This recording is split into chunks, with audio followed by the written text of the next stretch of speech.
Yeah. I think as the script on the cover page said Alan Ball and HBO, that was pretty much.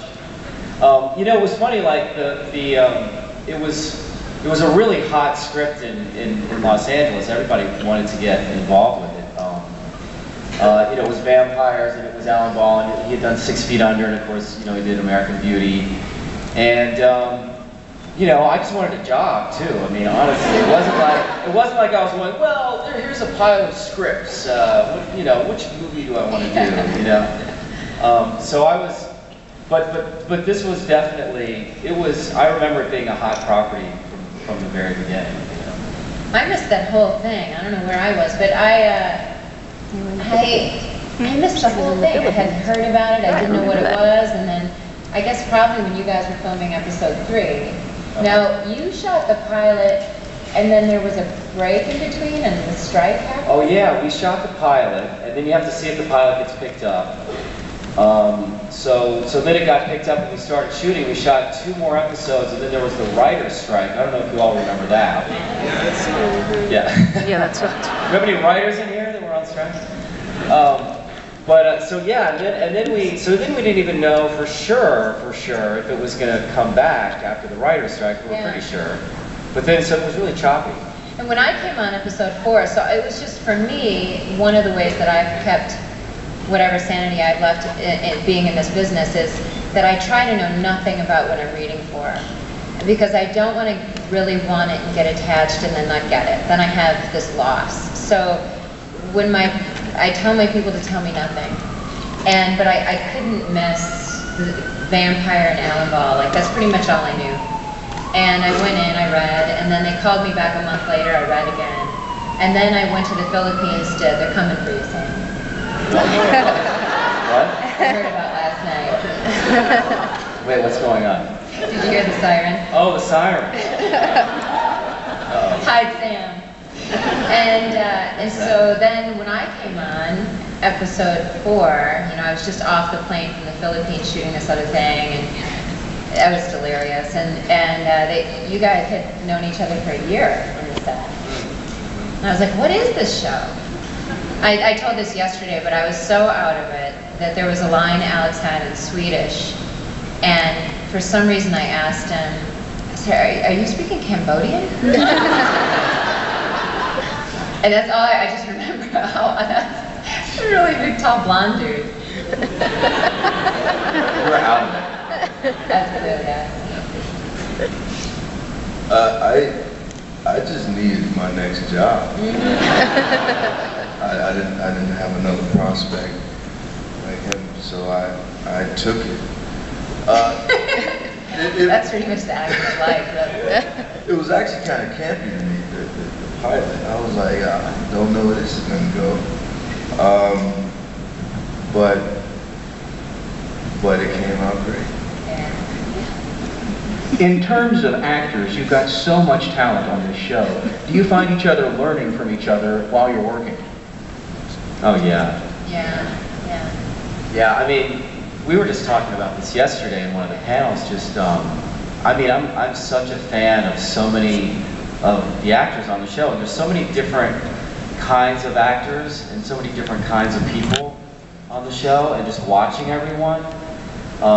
Like you this year have been so, you're always incredible, but it's blowing me away this year. Really? Yeah.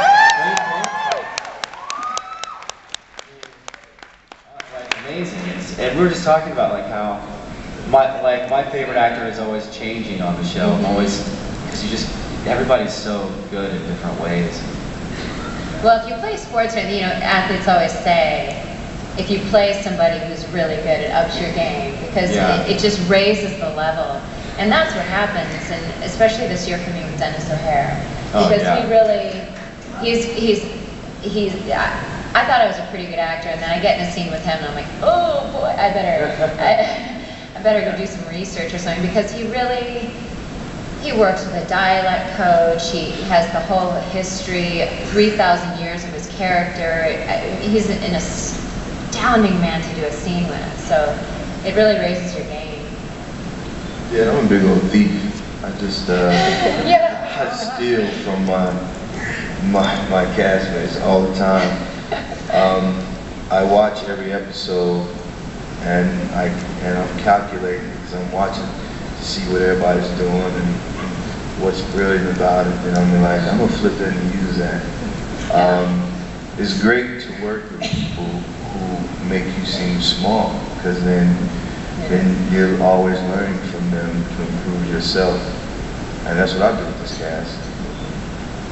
Some people get into acting, they're born to do it, you know? Their earliest memories are performing for their family and friends, and they know their whole lives that's exactly what they want to do. Other people get into it more in a kind of a sideways kind of way. They stumble into it. How did you all get into acting? Yeah, I didn't know. I mean, actually, like, thinking back when I was a kid, I did used to do impersonations of, like, neighbors when they came over, I guess. When I was, like, 3 years old, my mom told me I used to do that. But I never, ever dreamed of being an actor. I didn't even know it existed. Like, I came from really small towns, and, like, there was no theater. I never went to the movies that much. But then but I was always a musician, and then I went to college, and this friend of mine who's a musician now, who was an actor then, said, oh, you should audition for this new plays festival. We need a bunch of actors. And this was my second semester of senior year of college. And I did a play, and it was such a high doing it. And it was so fun and so interesting, like figuring out character, and that I just fell in love with it, and that's how I got into it. But it was very last minute. Yeah, mine was, I guess I was just hungry because I'd gone to college for fine art, which, you know, looked to me like kind of a life of being fairly poor and alone, because you're in a room by yourself just drawing. I just like to draw. So I was a nanny, I was a window washer. I lived in Boston, I sold jewelry on the carts downtown in the winter. I moved to LA because it was warm. I remember that I went to visit LA, and I was so astounded that every single apartment complex had laundry in the building. I thought that was the most awesome thing I'd ever seen, because in Boston, in the weather, on the subway, I'd have to go to the laundromat, and their laundromats never had, when you put your dollar in, it would never take your dollar. You know, and you're trying to get it flat forever, and then they never were full of quarters. And I came to LA, and there was this, in every building, this incredible laundry in the basement where it took your dollar. And that was kind of how I decided. And then I moved to LA. Wherever the dollars were taken. Yeah, I was like, this is so convenient.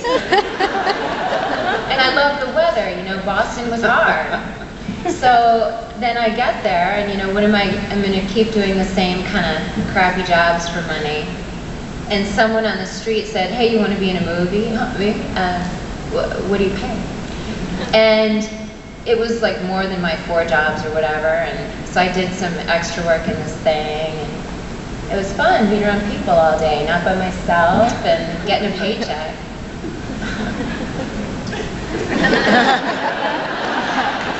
Well, like Sam, I'm from a small town. I'm from Bessemer, Alabama. We got... So you can attest, we got chickens and dogs. And we call the movies a theater. We just didn't have arts of any kind.